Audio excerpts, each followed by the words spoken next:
Hi, this is Life Starts at Retirement, and I'm Maureen Dobransky. Today, this is the second in a four-part series for 4 weeks, exploring really the fascinating journey of couples in various stages of retirement or being close to retirement. You know, retirement really is such a significant milestone, and every stage of life comes with different and diverse paths that people take as they go through these stages. And there's so many things to consider. When you retire, so many emotions we go through, so many ups, so many downs. Now, last week, I shared the conversations I had with 3 couples in their 50s, all not yet retired. This week, you'll hear all about the remarkable conversations I've had with people in their 60s who are either contemplating retirement or one couple has recently embraced that milestone. And then next week, I'll share the conversations of people in their 70s and finally in their 80s. And it's been a very interesting and fun process. So let's get started. Now, all names have been changed just because. So this week, as I mentioned, I'm talking to remarkable couples who are in their 60s. And these tales and these talks really illuminate how much there are different experiences, different aspirations, different worries that shape the transition into retirement during this really important decade in their lives. So today I'm going to introduce you to David and Margaret. They're a couple who recently said goodbye to their careers and embraced what I call the beauty of retirement. After many decades of hard work and dedication, they really find themselves facing a big change. One is of their day-to-day grind. It's no longer the way it was. They have a big change with regards to the purpose. Where is their purpose? One is of constant activity where they were busy, they were up, they were going, they were driving, they were commuting. And now they have leisure and exploration that really come up in the front. So they really hope to uncover their passions, their dreams, and see where they want to go or what may have taken a back seat during their demands of their careers. And then next we have Robert and Susan. This is a couple that's very, very, very close to retirement. They're really looking forward to it. And for them, it's all about freedom. They're looking forward to a slower pace, a chance to savor each moment, and really they've been married a long time, but they want to start making memories together. It seems like they not necessarily grew apart, but just have different careers, and they've been so busy they haven't had the time to spend the time together. And then last, I also talked to James and Linda.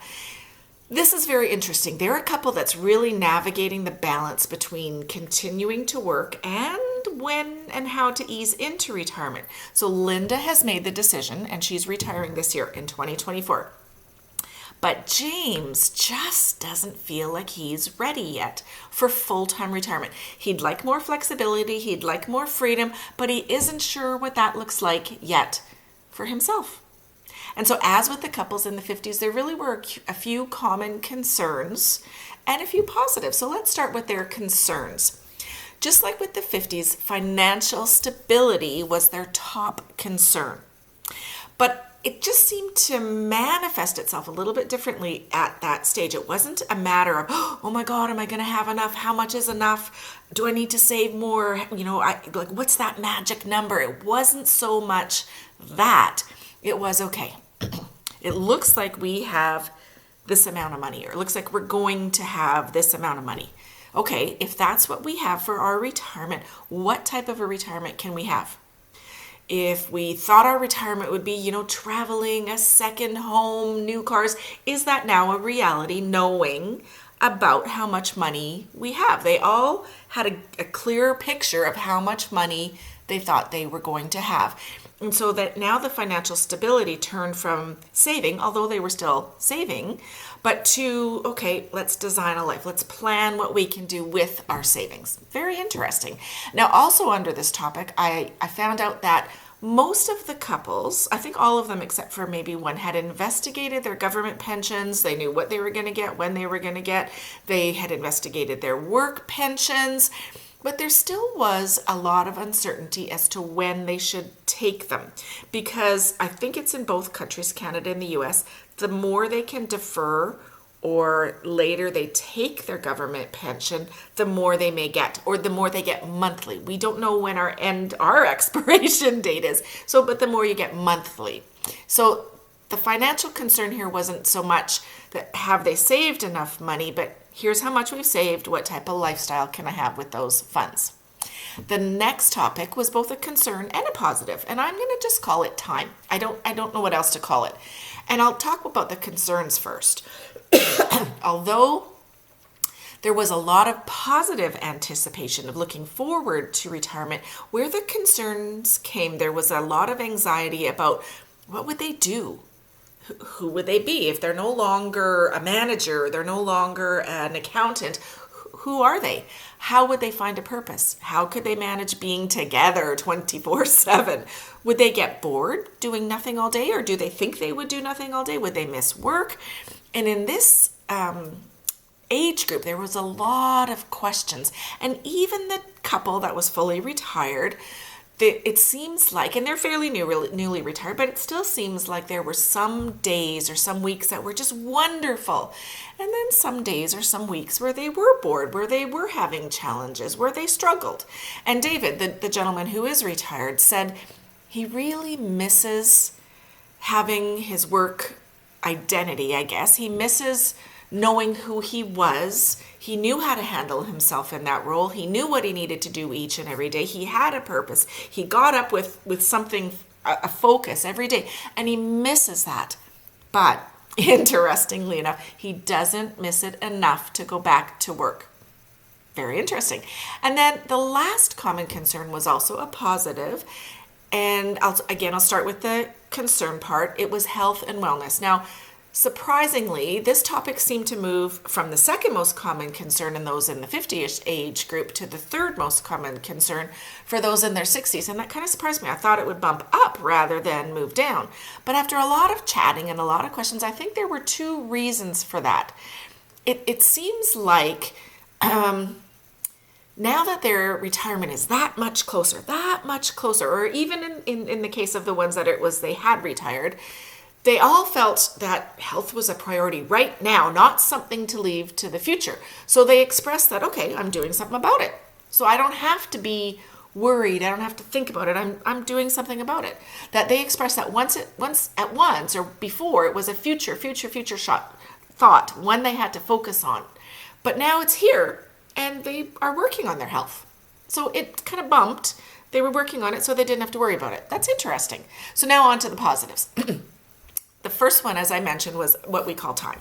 So although I mentioned it was a concern, most couples brought up the fact that they wanted to rediscover their passions, both individually and as a couple. What they would do to have fun, what were they going to do to have fulfillment. They talked about spending time together, but they talked about spending too much time together. They talked about what he would do, what she would do, what they would do with their children, what they could do with their families. They looked at retirement as like a catalyst for change, to reassess their priorities, their health, their goals, and possibly their relationships. I would say at this age, the 60-ish group, 99% of this focus in this category was positive. They were very, very, very, very excited to see what this stage of life would bring. The next positive was the ability to finally relax and let go of the stress.